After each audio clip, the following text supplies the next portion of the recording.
mengajukan pengajuan tanah ke pemerintah khususnya oleh OPD. Jadi ada 24 jenis yang masuk dalam kategori kepentingan umum.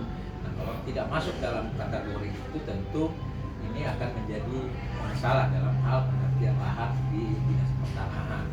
Jadi saya bacakan untuk 24 jenis kepentingan itu terdiri dari satu untuk pertahanan dan keamanan. Kedua ada jalan umum atau untuk penggunaan tol dan lain sebagainya. Ketiga waduk, bendungan, irigasi itu masuk dalam kepentingan. Keempat pelabuhan, bandar udara itu masuk. Kemudian kelima infrastruktur minyak atau yang sekarang itu ada di BUMN kita Pertamina.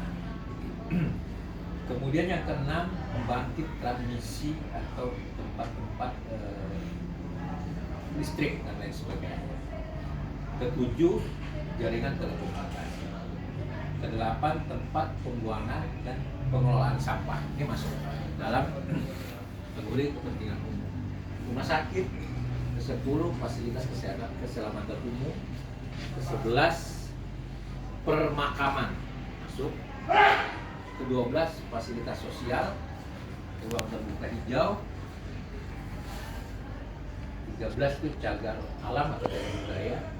14 kantor pemerintahan.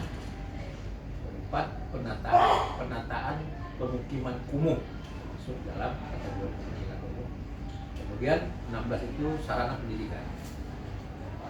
17 sarana olahraga. 18 pasar, lapangan parkir untuk umum.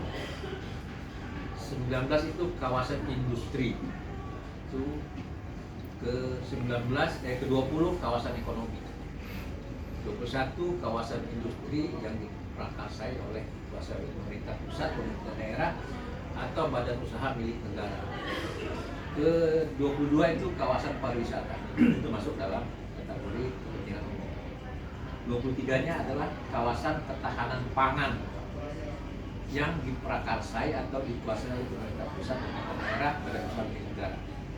Yang ke-24-nya adalah kawasan pengembangan teknologi yang diprakarsai oleh pemerintah pusat, pemerintah daerah atau badan usaha milik negara.